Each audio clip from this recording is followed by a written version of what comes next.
আসলে আল্লাহ রাসূল সাল্লাল্লাহু আলাইহি সাল্লাম উনি ওনার চাচা যারা ছিলেন সবাইকে অত্যন্ত ভালোবাসতেন, বাবা তুল্য হিসাবে ভালোবাসতেন। তো উহুদের ময়দানে, উহুদের যুদ্ধে ওনার এক চাচা ছিল হামজা, হামজা বিন আবু মুত্তালিব। তো উনি যখন শহীদ হন, ওনার শহীদটা ছিল একটু অন্যরকম।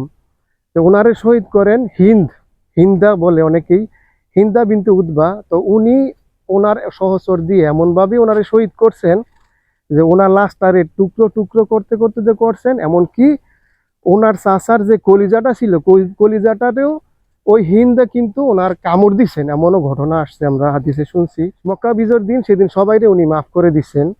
তো ওই দিন হিন্দ বিনতে উতবা, তো উনিও ভাবছিলেন যে উনি তো এমন একটা অন্যায় করছেন যে ওনার চাচারে টুকরা টুকরা তো করছেন, আবার ওনার চাচার কলিজাটাও খাইছে, এরকম ঘটনা শুনছি।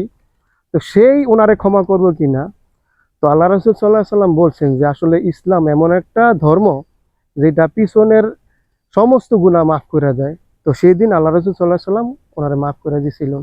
আসলে এই ঘটনাটা বলার একটাই কারণ, এই ঘটনাটা যদি আজকে আমাদের ক্ষেত্রে হইতো, আমাদের বাবা মার ক্ষেত্রে যদি কারোর এরকম কোনো ঘটনা ঘটতো, আমরা কিভাবে করতাম।